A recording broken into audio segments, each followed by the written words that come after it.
નમસ્કાર વિદ્યાર્થી મિત્રો, મારી યુટ્યુબ ચેનલ ઇંગ્લિશ વિંગ્લિશમાં આપ સૌનું હાર્દિક સ્વાગત છે। આજનો આપણા વિડીયોમાં આપણે ધોરણ 6 ઇંગ્લિશ એનો યુનિટ નંબર 8નો જે સેક્શન બાકી રહી ગયો છે એ છે લેંગ્વેજ ફંક્શન। તો આજે આપણે આ વિડીયોમાં લેંગ્વેજ ફંક્શન વિશે માહિતી મેળવવાના છીએ। લેંગ્વેજ ફંક્શન હશે એટલે એની પરથી તમને ખ્યાલ આવશે કે એમાં કંઈક ને કંઈક અંગ્રેજી વિષયનું ગ્રામર સંકળાયેલું હોય છે। આપણે દરેક પાઠમાં જે લેંગ્વેજ ફંક્શન નામનો ટોપિક આપ્યો છે, જે સેક્શન આપ્યો છે, એની અંદર આપણને શું શીખવા મળે છે તો કે વ્યાકરણ, ગ્રામર। તો આપણે આ પાઠમાં લેંગ્વેજ ફંક્શનમાં કયા પ્રકારનું વ્યાકરણ શીખવાના છીએ એની ચર્ચા કરીએ। તો અહીંયા તમને સામે આપ્યું છે એક કોષ્ટક આપેલો છે કે સ્ટડી ધ ડિટેલ્સનો અભ્યાસ કરો, બરાબર, અને કમ્પ્લીટ ધ ટેબલ। આપણને જે ટેબલ આપ્યું છે એ પૂર્ણ કરવાનું છે। તો પહેલાં આપણને જે અહીંયા ટેબલ આપ્યું છે એનો અભ્યાસ કરીએ, પછી આપણને ખ્યાલ આવશે કે આમાં આપણે નવું શું શીખવાનું છે। તો અહીંયા તમને આપ્યું છે કે is Radha typing an email. હવે અહીંયા પ્રશ્ન પૂછ્યો છે, જુઓ સામે એનો જવાબ તમે જોશો ને તો નો, તો એમ એવું છે કે નો સી ઇઝ નોટ। તો આની પરથી તમને આઈડિયો આવી ગયો છે કે ભાઈ આ ટોપિકમાં આપણે શીખવાનું શું છે। હા, તો આપણે અહીંયા યસનો ક્વેશ્ચનની વાત કરવામાં આવી છે, બરાબર છે। અહીંયા આપણને જે વાક્ય આપ્યું છે એનો કાળ પહેલાં કયો છે તો કે આઈએનજી છે એટલે ચાલુ કાળ, ઇઝ છે એટલે વર્તમાન કાળ, એટલે કે ચાલુ વર્તમાન કાળનો ટોપિક આપેલ છે। ચાલુ વર્તમાન કાળમાં યસનો ક્વેશ્ચન કઈ રીતે થાય, બરાબર, એનો જવાબ આપણને આપેલો છે તો કે નો સી ઇઝ નોટ। અહીંયા જુઓ ઇઝ નેહા પ્રિપેરિંગ ફૂડ। હવે યસમાં જવાબ કઈ રીતે આપ્યો તો કે યસ સી ઇઝ। જો ટૂંકમાં જ્યારે જવાબ આપીએ છીએ ને ત્યારે નામ હોય છે ને, નામ, એ નામની જગ્યાએ સર્વનામનો ઉપયોગ કરવામાં આવે છે। અહીંયા પણ રાધા છે તો સીનો યુઝ કર્યો, અહીંયા નેહા છે તો પણ શું એવું સી। તો આપણે ટૂંકમાં જવાબ કઈ રીતે આપવો। હવે યસનો ક્વેશ્ચનનો અર્થ શું થાય તો કે એવા પ્રશ્ન કે જેનો જવાબ તમે હા કે નામાં આપી શકો, બીજો કોઈ જવાબ આપી શકતા નથી। અને બીજો પ્રકાર જે છે એ છે આપણો ડબલ ક્વેશ્ચન, કે જેમાં હા કે નામાં જવાબ આપી શકાય નહીં, પણ આપેલા વાક્યમાંથી કંઈક ને કંઈક વસ્તુ દૂર થાય છે, બરાબર। આપણે એક્ઝામ્પલ જોયું, હવે એની તરફથી આપણે આગળ વધીએ। એમાં અલગ અલગ કોષ્ટક જે આપણે આપેલો છે, સામે ચિત્ર છે, આપણે એનો અભ્યાસ કરતા જઈએ અને એમાં આપણે કોષ્ટકમાં જવાબ લખતા જઈએ। તો અહીંયા તમે ચિત્ર પેલું જોઈ શકો છો કે are the students doing homework. શું વિદ્યાર્થીઓ ગૃહ કાર્ય કરી રહ્યા છે? આપણને ટૂંકમાં જવાબ આપ્યો છે કે યસ ધેય આર। હવે અહીંયા સર્વનામ કયું આવ્યું? ધેય। શા માટે? કારણ કે સ્ટુડન્ટ્સ આપ્યું છે, બહુવચન છે, જેને કહેવાય છે ત્રીજો પુરુષ બહુવચન। તો હામાં જવાબ આપ્યો છે તો આપણે અહીંયા શું લખશું? યસ, બરાબર છે। એ રીતે બીજું ચિત્ર છે, ઇઝ જોન પ્લેઇંગ હોકી। શું જોન હોકી રમી રહ્યો છે? જો આ ચાલુ વર્તમાન કાળ છે, ચાલુ વર્તમાન કાળ વિશેનો ડિટેલ્સ વિડીયો એક મેં છે આ ચેનલ ઉપર અપલોડ કરેલ છે। પહેલાં તમે એ વિડીયો જોશો તો આ ટોપિક તમને એકદમ સરળ લાગશે। આ જે ચાલુ વર્તમાન કાળનો વિડીયો છે એની લિંક છે એ હું આ વિડીયોના અંતમાં મૂકવાનો છું, તો તમને ત્યાંથી એ વિડીયો મળી જશે, બરાબર। પહેલાં એ વિડીયો જોજો, ત્યાર પછી તમે આ ચેપ્ટર જો સોલ્વ કરવા લાગશો તો આ ચેપ્ટર તમને એકદમ ઇઝી લાગવાનું છે। એટલે પહેલાં ચાલુ વર્તમાન કાળનો આખો વિડીયો જોવો। હવે અહીંયા એ પૂછે કે ઇઝ જોન પ્લેઇંગ હોકી। શું જોન અહીંયા હોકી રમી રહ્યો છે? તો ભાઈ તો કેરમ લઈને બેઠા છે, તો હોકી કેમ રમતા હોય? તો અહીંયા એ પૂછે કે નો હી ઇઝ નોટ। અહીંયા કોમા આવે, શું આવે? કોમા। હી કેના માટે વાપર્યું તો કે જોન માટે। જવાબ નકાર છે તો અહીંયા શું લખશું આપણે? નો હી ઇઝ નોટ। ત્યાર પછી જુઓ ઇઝ મુસ્કાન બાઇંગ વેજીટેબલ્સ। કે શું મુસ્કાન છે એ શાકભાજી ખરીદી રહી છે? તો બેન તો લેપટોપ લઈને બેઠા છે, શાકભાજી ખરીદતા નથી, તો જવાબમાં આપણે નો। હવે નોમાં ટૂંકમાં આપવું હોય તો કઈ રીતે? તો પહેલાં નો લખવાનું, પછી કોમા। હવે અહીંયા જોવાનું છે મુસ્કાન એક છોકરી છે તો એનું સર્વનામ આવશે સી, પછી સહાયકારક ક્રિયાપદ છે ઇઝ, નકાર વાક્ય છે એટલે શું આવશે? નોટ। તો કે નો સી ઇઝ નોટ। એક વસ્તુ હંમેશા યાદ રાખવાની છે કે નોટ શબ્દ છે ને એ માત્ર ને માત્ર સહાયકારક ક્રિયાપદને જ લાગુ પડે, એના પછી જ આવે. સહાયકારક ક્રિયાપદ વગર નોટ શબ્દ આવતો નથી. અહીંયા જુઓ, is Ali driving A red car? તો જો અલીભાઈ અહીંયા રેડ કારમાં બેઠા છે, ડ્રાઇવિંગ કરે છે, તો કે ઓકે યસ, કે યસ. હવે ટૂંકમાં જવાબ લખવું છે તો કેમ લખીશું? તો કે યસ હી ઇઝ. હી શા માટે આવ્યો? તો કે અલી છે, છોકરો છે એટલા માટે. ત્યાર પછી આપણે આગળ વધીએ. હવે અહીંયા આપણને આખું વાક્ય બનાવવાની વાત કરે છે. જુઓ, યસમાં જવાબ આવ્યો છે, યસમાં ટૂંકમાં જવાબ છે, તો હું એ વાક્ય કઈ રીતે બનાવીશ? તો આપણે આ રીતે કહી શકીએ. હવે જો અહીં છોકરા ઝાઝા બધા છે, શું કરે છે? તો કે સાયકલ ચલાવી રહ્યા છે. બરાબર, શું કરી રહ્યા છે? સાયકલ ચલાવી રહ્યા છે. તો એનું વાક્ય મારે બનાવવું હોય તો શું લખીશ? તો કે are the children riding a bicycle? Ride એટલે સવારી કરવી. શું બાળકો સાયકલ સવારી કરી રહ્યા છે? તો જો અહીંયા ધૂમ મચાવે છે 3 બાળકો. બરાબર, એટલે are the children riding a bicycle? તો કે યસ, યસ ધે આર. તો આ આપણું વાક્ય બની ગયું. તો આપણે વાક્ય પ્રશ્ન વાક્ય બનાવતા શીખ્યા, ટૂંકમાં જવાબ આપતા શીખી ગયા. બરાબર છે. હજી આપણે આગળ જોઈએ શું કહેવા માગે છે કોષ્ટકનું. એના પછી ભાઈ અહીંયા પોઢી રહ્યા છે. બરાબર, હવે અહીંયા નોમાં જવાબ આપવો છે કે નો હી ઇઝ નોટ. તો મારે એવું વાક્ય બનાવવું પડે કે જેનો જવાબ ના આવે. હવે જો ચિત્ર મુજબ હું વાક્ય બનાવી લઉં તો મારો જવાબ હામાં આવવાનો છે, તો આપણે અહીંયા ખોટું પડે ને. એટલે મારે એવું વાક્ય બનાવવું છે કે જે ચિત્રમાં ન બતાવતા હોય. તો હું એમ લખી શકી કે ઇઝ રમેશ, ગમે તે નામ આપી શકું. બરાબર, કારણ કે હી આપ્યું છે. Is Ramesh playing cricket? શું રમેશ ક્રિકેટ રમી રહ્યો છે? તો જવાબ શું આવશે? નો. એટલે કે નો હી ઇઝ નોટ. એકદમ સિમ્પલ છે. અને ચાલુ વર્તમાનકાળ છે, સમજવું બહુ સરળ છે મિત્રો. બરાબર, તો અહીંયા મને આશા છે કે તમને લગભગ કોઈ પ્રશ્ન થયો નહીં હોય. જો આને લગતો કંઈ પ્રશ્ન હોય કોમેન્ટ બોક્સમાં મને પૂછજો, હું જવાબ લખીશ. ત્યાર પછી આપણે નેક્સ્ટ એક્ટિવિટી તરફ આગળ વધીએ. તો એના પછી આવ્યું છે રીડ ધ ડાયલોગ, એટલે ડાયલોગ વાંચવાનું કહે છે આપને. બરાબર, read the dialogue, make pads and enact it. તો આમાં આપણે કરવાનું શું છે? ઇનએક્ટ. ઇનેક્ટનો અર્થ થાય એને ભજવવાનું, નાટક કરવાનું છે. ડાયલોગમાં એમાં 2 વ્યક્તિ છે, પેર બનાવી અને આ નાટક ભજવી શકે. ચલો હું તમને આજે એનો અર્થ સમજાવી દઉં છું. અનંત સેઝ. હવે અનંત શું કહે છે એમાં? હાય મુસ્તાક, કેમ છો Mushtaq? Are you going to the library? જો આ ચાલુ વર્તમાન કાળનો યુઝ કર્યો છે ભાઈ, કે શું તું લાઇબ્રેરી જઈ રહ્યો છે? મુસ્તાક કે yes I am going to the library. હા, હું લાઇબ્રેરી જઈ રહ્યો છું. Do you want to join me? શું તું મારી સાથે જોડાવા માગે છે? બરાબર, હવે આ જે કાળ છે ને, આ કાળ એ કયો કાળ છે? તો કે સાદો વર્તમાન કાળ. કઈ રીતે ખબર પડે? તો અહીંયા આપેલું છે ડુ. તો ડુ કે ડઝ હોય તો કયો કાળ હોય? સાદો વર્તમાન કાળ. એનો પણ મેં ડિટેલમાં વિડીયો મારી ચેનલ ઉપર અપલોડ કરેલો છે, તમે જોઈ શકો છો. ટેન્સ. ત્યાર પછી Anant says yes I want to join you. હા, હું તારી સાથે જોડાવા માગું છું. બટ પરંતુ will we return before 7 PM? શું આપણે 7 વાગ્યા પહેલાં પાછા આવી જશું? જો કાર્ડ ચેન્જ થઈ ગયો. અહીંયા વિલ આપ્યું છે, દેખાય છે? વિલની સાથે ક્રિયાપદનું મૂળ રૂપ. એનો અર્થ એવો થાય કે એ સાદા ભવિષ્યકાળનું વાક્ય છે. જો કોઈ પણ વાક્ય તમને આપે ને અને એનો કાળ નક્કી કરવો હોય તો સિમ્પલ છે, એનું ક્રિયાપદ ગોતી લેવાનું. ક્રિયાપદ ઉપરથી કાળ નક્કી થઈ જાય. એના પછી છે Mushtaq says of course we will return before 7 PM, કે આપણે 7 વાગ્યા પહેલાં ચોક્કસ પાછા આવી જશું. લેટ્સ ગો, ચાલો જઈએ.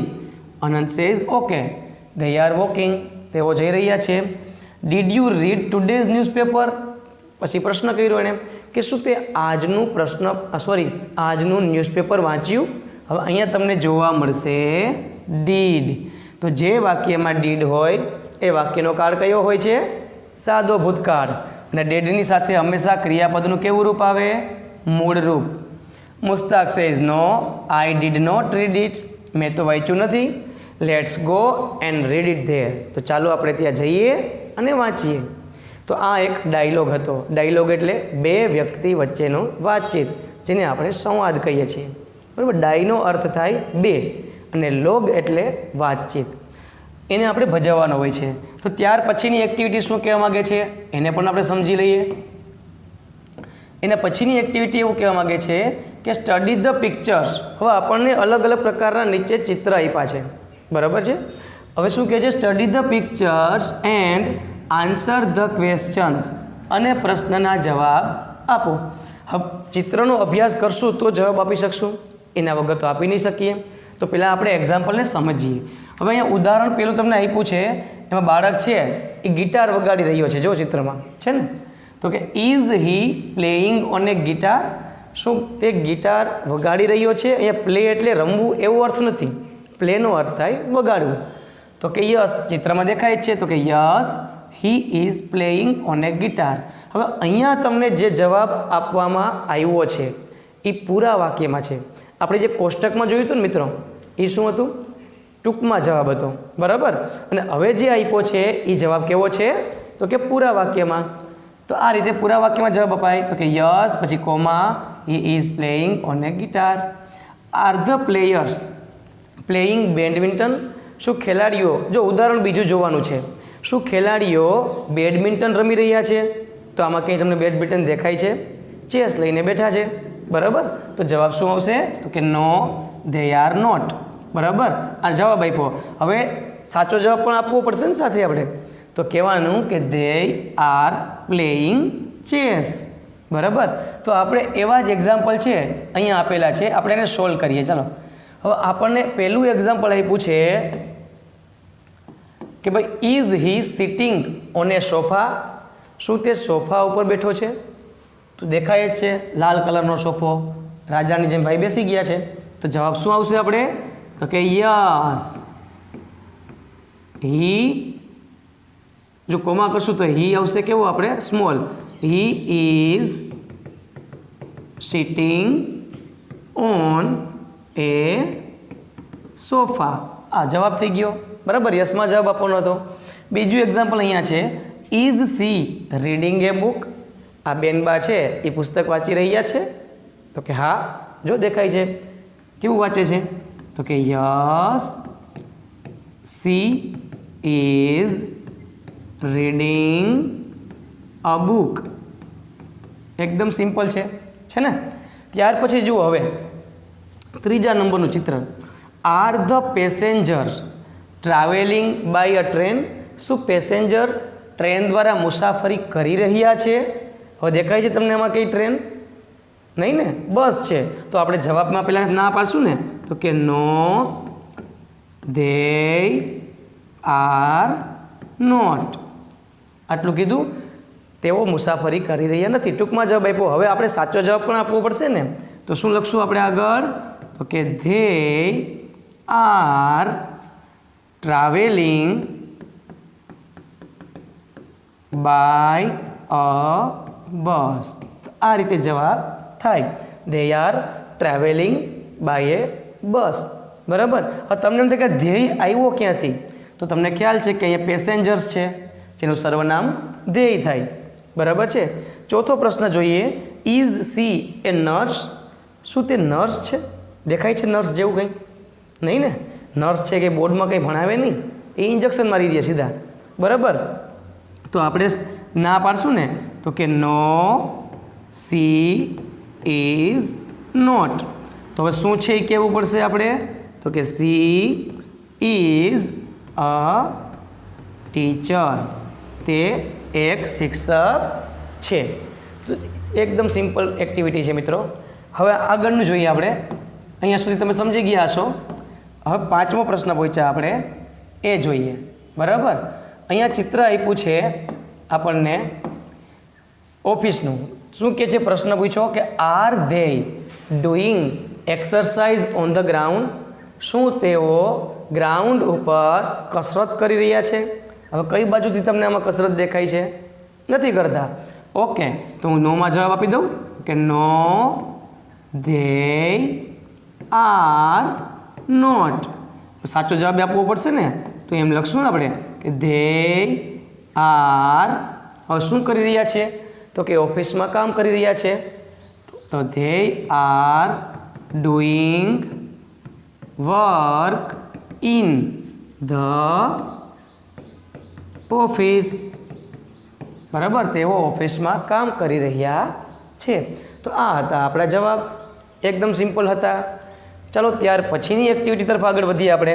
શું કહે છે કે read, enact and complete the table.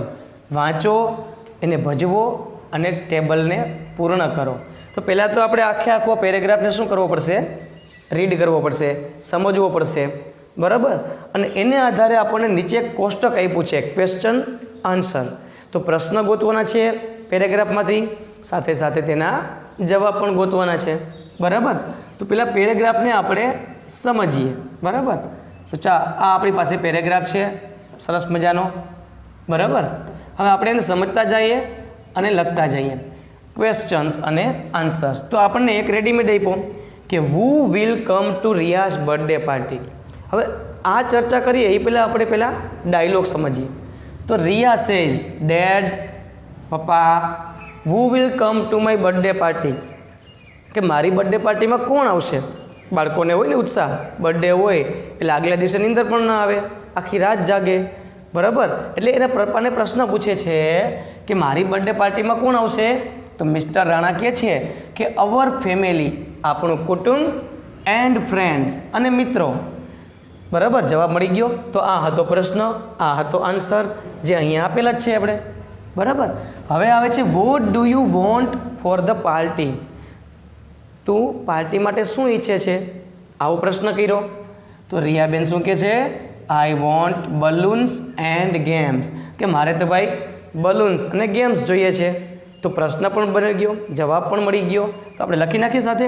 ચલો, શું પ્રશ્ન હતો એમાં? તો કે what do you want for the party. બરાબર, તેનો જવાબ આપણને મળ્યો ને. શું મળ્યો? રિયાબેનને શું જોઈએ છે? તો જવાબ આવશે I want balloons and games. બરાબર, ક્વેશ્ચન અને આન્સર. ચલો આગળ વધીએ. પાછો પ્રશ્ન આવ્યો, વેર શુડ વી સેટઅપ ધેમ. તો આ બધું આપણે સેટઅપ કઈ જગ્યાએ કરશું? વેર વડે પ્રશ્ન પૂછ્યો. જો આ WH ક્વેશ્ચન છે. જે પહેલાં આપણે શીખતા હતા શું હતું? યસનો ક્વેશ્ચન. તો મેં ત્યારે તમને કીધું હતું કે યસનો ક્વેશ્ચન હશે તો એનો જવાબ માત્ર હા કે નામાં આવશે. હવે અહીંયા તમને હા કે ના કંઈ જવાબ જોવા મળશે નહીં. શા માટે? કારણ કે હવે આપણે જે શીખી રહ્યા છીએ એ કયું છે? WH question. એટલે એનો જવાબ હા કે નામાં ન આવે. બરાબર, તો એમાં કેના વડે પ્રશ્ન પૂછ્યો છે એ બહુ મહત્ત્વનું છે. અહીંયા જો વેર વડે પ્રશ્ન પૂછ્યો છે તો તેના જવાબમાં છે ને એ હંમેશા શું આવશે ખબર? સ્થળ આવશે. એટલે પ્રશ્ન શું પૂછ્યો છે આપણે લખી નાખીએ અહીંયા કે વેર શુડ વી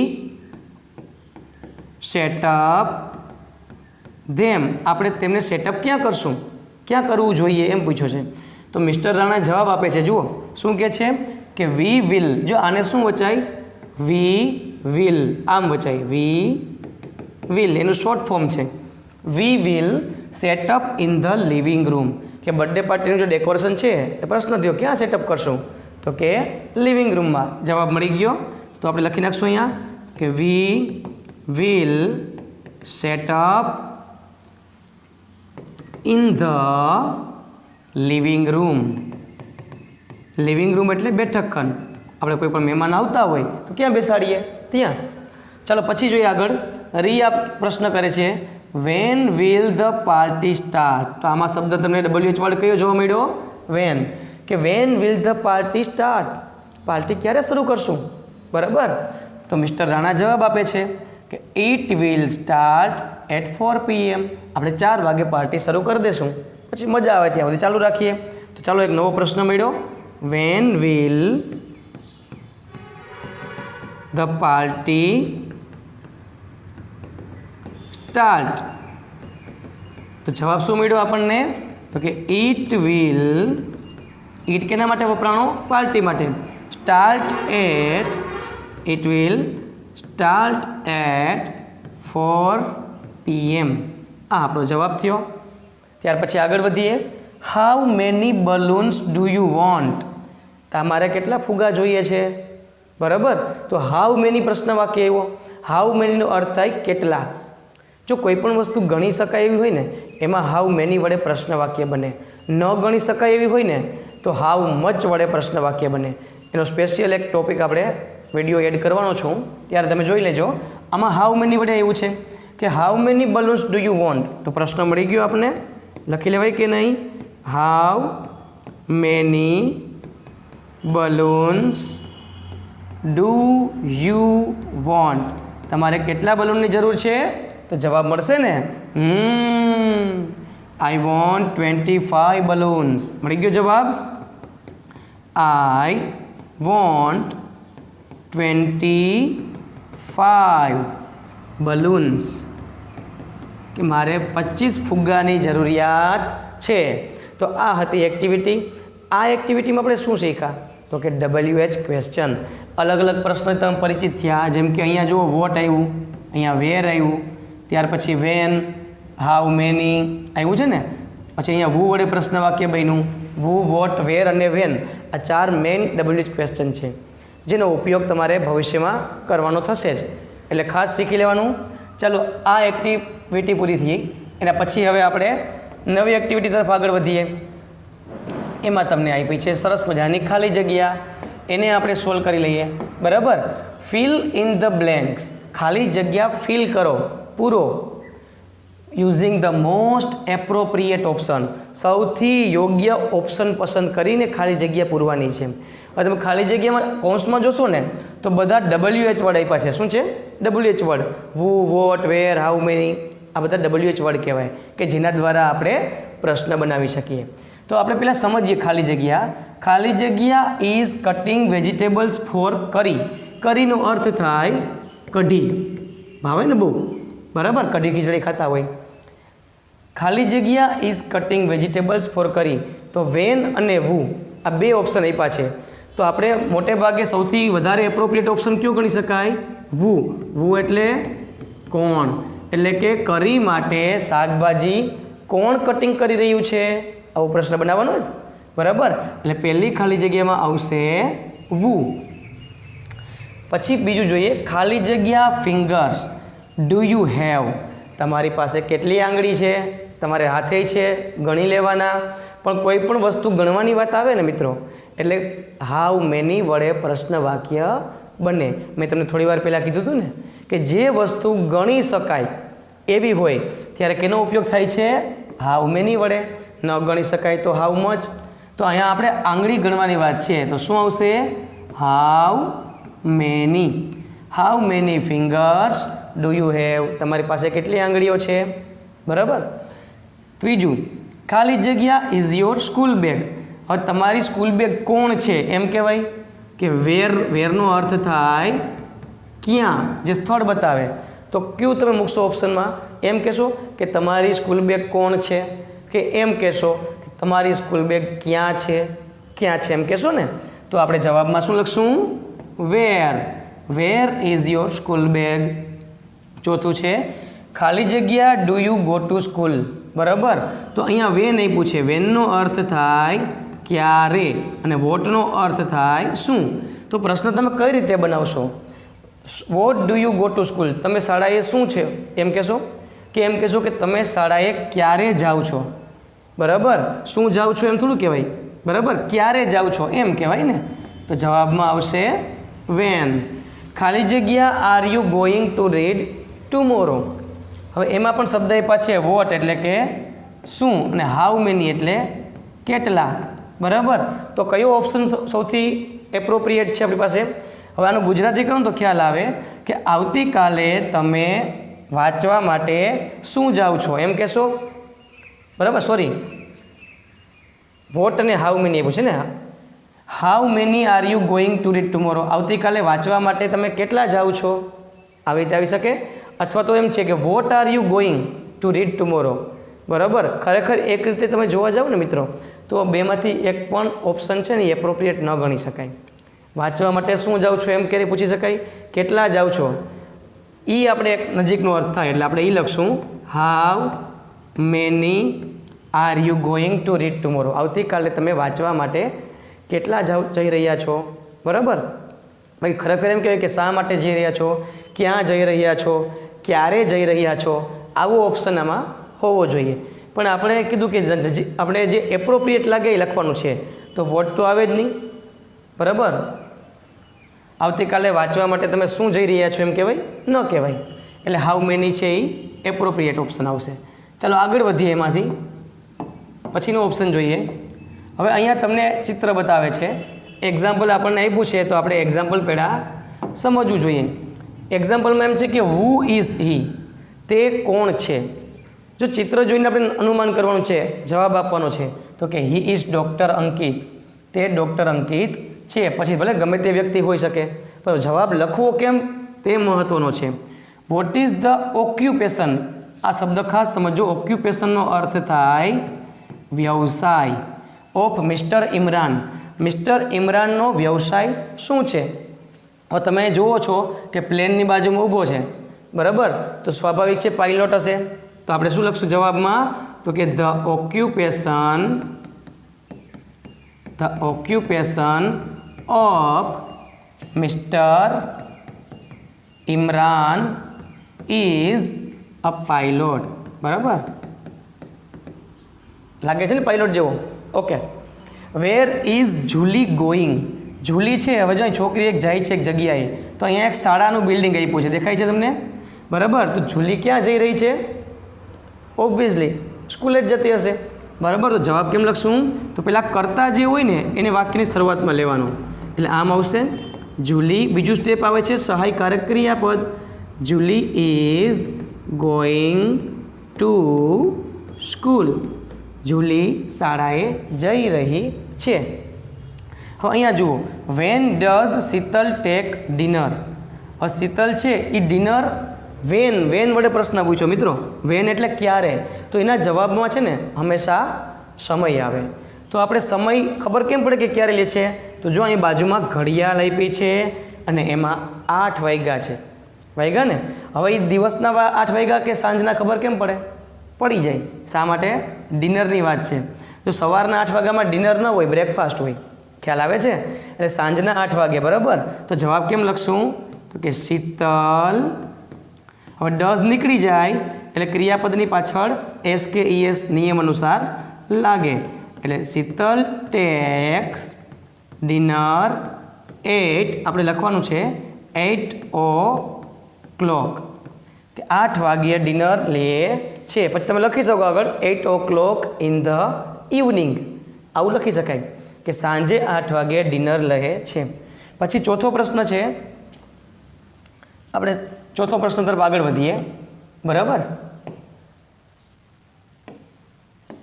ચોથો પ્રશ્ન શું કહેવા માગે છે? તો કે how many cars are there. How many, હમણાં વાત થઈ હતી આપણે, ગણી શકાય એ વસ્તુ માટે આવે છે કે કેટલી કાર છે, કેટલી દેખાય છે તમને? 4. તો વાક્ય જવાબ કેમ લખશું આપણે? તો કે ધેર આર 4 કાર્સ. આ આપણો જવાબ થયો. કેટલી કાર છે? તો કે 4 કાર છે. એકદમ સિમ્પલ હતું. ચાલો એના પછીની એક્ટિવિટી આપણે જોઈએ. મજા આવે છે ને? આ બધી એક્ટિવિટી એવી છે કે તમને ક્યારેક કંટાળો નહીં આવે જો સમજાશે તો, નહીંતર કંટાળો જ આવશે, બરાબર. અને આપણે કંટાળો આવે એવું કશું કરવાનું નથી, બરાબર. ચલો આગળ જોઈએ હવે. હા, અહીંયા તમારી સામે એક ચિત્ર છે, જો કે 2 ચિત્ર છે, એક નહીં. હવે એ ચિત્રને બાજુમાં આપણને ક્રિયાપદ આપ્યા. જો અહીંયા સૂચના વાંચો. Find and write the most appropriate action words. Action વર્ડ્સનો અર્થ થાય છે ક્રિયાપદ, બરાબર. તો આપણે ચિત્રને આધારે નક્કી કરવાનું છે કે આમાં કઈ ક્રિયા થઈ રહી છે. હવે અહીંયા તમે જોશો ને તો 2 મિત્ર છે, એકબીજાને ભેટીને ઊભા છે, બરાબર, કૃષ્ણ અને સુદામાની જેમ. તો હવે આપણે જોવાનું કે આના માટે કઈ ક્રિયા કઈ થઈ? તો કે ભેટવાની. તો એના માટે શબ્દો આ 4માંથી કયો ઓપ્શન છે યોગ્ય છે? સ્ટે એટલે તો રહેવું થાય, બરાબર ને. સ્ટેનો અર્થ શું થાય? રહેવું. કમ એટલે આવવું થાય. હગ એટલે ભેટવું થાય. અને ટચ એટલે કે સ્પર્શ કરવો થાય, બરાબર ને. હવે તમે નક્કી કરો જોઈએ કે કે નીચેનામાંથી કયો ઓપ્શન છે એ યોગ્ય છે? તો બે મિત્ર ભેટે છે, તો આપણો જવાબ આવશે HUG, હગ. થાય ને? પછી અહીંયા આપ્યું છે, જુઓ ક્રિયાપદમાં વિયર. વિયરનો અર્થ થાય પહેરવું. કુક એટલે રાંધવું. કમ એટલે આવવું. અને ડ્રિંક એટલે પીવું. તો અહીંયા જે વ્યક્તિ છે એ કઈ ક્રિયા કરી રહ્યો છે? રાંધવાની. તો જવાબ આપણો આવશે કુક. બરાબર છે? ચલો આપણે આગળના ચિત્ર તરફ આગળ વધીએ. પછીના ચિત્ર કયા આપ્યા છે આપણને એ જોઈએ. ઓકે, તો હવે તમને જે ચિત્ર દેખાય છે અહીંયા, તો એક છોકરી છે એ પેઇન્ટિંગ કરી રહી છે, કરે છે ને? તો ઓપ્શન આપણે સિલેક્ટ કરીએ. વોશ. વોશ એટલે તો ધોવું થાય. સેલ એટલે વેચવું થાય. રીડ એટલે વાંચવું થાય. અને પેઇન્ટ એટલે ચિત્ર દોરવું થાય ને? હવે આની પરથી ખ્યાલ આવી જશે કયું ઓપ્શન આવશે? પેઇન્ટ. PAINT. ત્યાર પછી ચોથું ચિત્ર છે ડુ. ડુ એટલે કરવું. કમ એટલે આવવું. રીડ એટલે વાંચવું. અને કીપ. કીપનો અર્થ થાય રાખવું. હવે આ વ્યક્તિ શું કરી રહી છે? વાંચે છે ને ન્યૂઝપેપર. તો આપણો જવાબ આવશે રીડ. ત્યાર પછી જોઈએ પાંચમું. હવે એક ભાઈ છે એ ઘોડા ઉપર સવાર થઈને જઈ રહ્યો છે, બરાબર? ઘોડા ઉપર રાઈડ કરે છે. તો રાઈડ એટલે જ થાય સવારી કરવી. શાઇન એટલે થાય ચમકવું. પ્લે એટલે થાય રમવું. અને વર્ક એટલે કાર્ય. તો અહીંયા કયું ઓપ્શન આવશે? તો ભાઈ શું કરે છે? સવારી કરે છે. સવારી કરવાનું ઇંગ્લિશમાં શું કહેવાય? રાઈડ. હતા ને એકદમ મજેદાર પ્રશ્ન? ઓકે, હવે આપણે આગળ વધીએ નેક્સ્ટ એક્ટિવિટી તરફ. હવે circle the odd one. Odd one એટલે કે અલગ પડતો જે શબ્દ છે એની ફરતે આપણે સર્કલ કરવાનું છે, રાઉન્ડ કરવાનું છે, બરાબર? તો અહીંયા જો આપણે એક એક ઓપ્શન જોઈએ. અહીંયા નર્સ આપ્યું છે, આ છે પાર્ટી, ડેન્ટિસ્ટ અને ફાર્મર. તો તમે ચાર ઓપ્શન જોશો ને તમને ખ્યાલ આવશે કે એમાંથી ત્રણ ઓપ્શન છે એ વ્યવસાયકાર છે, અલગ અલગ વ્યવસાય બતાવે છે. જેમ કે નર્સ એ એક વ્યવસાય થયો, ડેન્ટિસ્ટ દાંતના ડૉક્ટર એ એક વ્યવસાય થયો, ફાર્મર એટલે ખેડૂત એ પણ વ્યવસાય છે. તો અલગ પડતો શબ્દ છે પાર્ટી. ત્યાર પછી જોઈએ કુક એટલે કે રાંધવું, પ્રિપેર તૈયાર કરવું, ટેક એટલે લેવું અને ટેબલ એટલે ટેબલ થાય. હવે અહીંયા તમે જે ચાર શબ્દો જોશો તો તમને ખ્યાલ આવશે કે એમાં ચારમાંથી ત્રણ છે ને એ ક્રિયાપદ છે. શું છે? ક્રિયાપદ. હવે ક્રિયાપદ કોને કહેવાય? તો કે જે શબ્દ ક્રિયા દર્શાવે તેને ક્રિયાપદ કહેવાય. અહીંયા જુઓ કઈ ક્રિયા થઈ? રાંધવાની. પ્રિપેર એટલે તૈયાર કરવાની. ટેક એટલે લેવાની. પણ અહીંયા કોઈ ક્રિયા થઈ નથી, એ નાઉન છે, નામ છે, એટલે એ અલગ પડે છે. આગળ વધીએ. હવે મધર એટલે કે માતા, ફાધર એટલે પિતા, રેબિટ એટલે સસલું અને ચાઇલ્ડ એટલે બાળક. તો આ તો જોઈએ તો જ ખ્યાલ આવી જાય કે આ બધા વ્યક્તિઓ છે, બરાબર છે? જ્યારે આ પ્રાણી છે રેબિટ એટલે સસલું એટલે અલગ પડે. સ્મોલ. સ્મોલ એટલે નાનું, લાર્જ એટલે વિશાળ, ટોલ એટલે ઊંચું અને મેન એટલે તો માણસ થાય. તો આ બધી લંબાઈની વાત આવી ને આમાં, એટલે આ અહીંયા મેન છે એ અલગ પડે છે. ત્યાર પછી જોઈએ કાર્પેટ, ડિશવોશર, લેમ્પ અને ઝૂ. અહીંયા ચાર શબ્દ આપ્યા છે આપણને. કાર્પેટ, ડિશવોશર, ડિશવોશર એટલે જે આપણે ડિશ સાફ કરતા હોય તે, લેમ્પ અને ઝૂ. આ ત્રણેય વસ્તુ તમે જોશો ને મિત્રો તો આ બધા ઘરની અંદર રહેલી વસ્તુ છે, બરાબર છે? જ્યારે ઝૂ છે એ ક્યારે ઘરમાં હોય? તો કે હા, એ કે અમારી ઘરે કેટલા બધા પ્રાણી હોય, બરાબર? એવું નથી ને? ઓકે, તો અહીંયા ઝૂ છે એ અલગ પડે છે. ત્યાર પછીની એક્ટિવિટી તરફ નજર કરીએ તો અહીંયા આપણને match the parts of the words, શબ્દને આપણે મેચ કરવાના છે બંનેમાં. અહીંયા બે જોડકા આપ્યા છે આપણને, એ બંનેને આપણે મેચ કરીએ. તો આ આપ્યું છે લિવિંગ, તો આપણે ખબર છે લિવિંગ રૂમ, બેઠક ખંડને કહીએ ને. પછી બાથ હોય તો એની અરે કયું આવે છે? બાથ રૂમ. આર્મ, આર્મ એટલે હાથ થાય ખરેખર, તો આર્મ ચેર. જોયું ને? એવી ખુરશી કે જેને બે બાજુમાં હાથા હોય, એની પર હાથ રાખીને આપણે બેસી શકીએ, એને કહેવાય છે આર્મ ચેર. પછી આવે બેડ, તો બેડ એને તો રૂમ જ આવે ને, બેડ રૂમ. કપ, તો કપ આઈ કયું હોય છે? કપબોર્ડ. કપબોર્ડ એટલે કબાટ. અને વોર્ડરોબ, બરાબર, જે કપડાં આપણે રાખતા હોય ને એને શું કહેવાય? વોર્ડરોબ કહેવાય. એ જ રીતે સેમ આમાં જોઈન કરીએ આપણે. ડાઉન સ્ટેર્સ, જે પગથિયા ઉતરીએ એને ડાઉન સ્ટેર કહેવાય. ડીશ, હવે ડીશ આઈરે શું આવશે? તો કે ડીશ વોશર આવે ને. વોશ, તો વોશ આઈરે શું આવશે? વોશ બેસિન, જેને આપણે ચો હોય ઘરમાં, બરાબર. Washing Aire machine, washing machine. Table cloth, table ઉપર જે આપણે કપડું પાથરીએ ને એને ટેબલ ક્લોથ કહેવાય. અને અપ સ્ટેર્સ થાય કે નહીં? અપસ્ટેર ડાઉન સ્ટેર, જે પગથિયે ચડીએ ને અપસ્ટેર કહેવાય, ઉતરીએ ને ડાઉન સ્ટેર કહેવાય, બરાબર. તો આ સુંદર મજાનું જોડકું હતું, બરાબર. ત્યાર પછી જોઈએ હવે કઈ એક્ટિવિટી બાકી રહી છે, આપણે ચેક કરીએ. તો અહીંયા આપ્યું છે એક્ટિવિટી, એમાં તમને ગેમ્સ જેવું આપ્યું છે મિત્રો. તમે જાતે વર્ગખંડમાં તમારા ક્લાસ ટીચરને કહો તો રમાડશે તમને, બરાબર. હવે આ હતું આપણું કમ્પ્લીટ લેંગ્વેજ ફંક્શન. તો આમાં આપણે કેટલી વસ્તુ શીખ્યા, એક 2 મિનિટમાં રિવિઝન કરી લઈએ. તો સૌપ્રથમ આપણને જોયું હતું કે યસનો ક્વેશ્ચનની માહિતી આપવામાં આવી હતી, જેમાં એક ટેબલ હતું.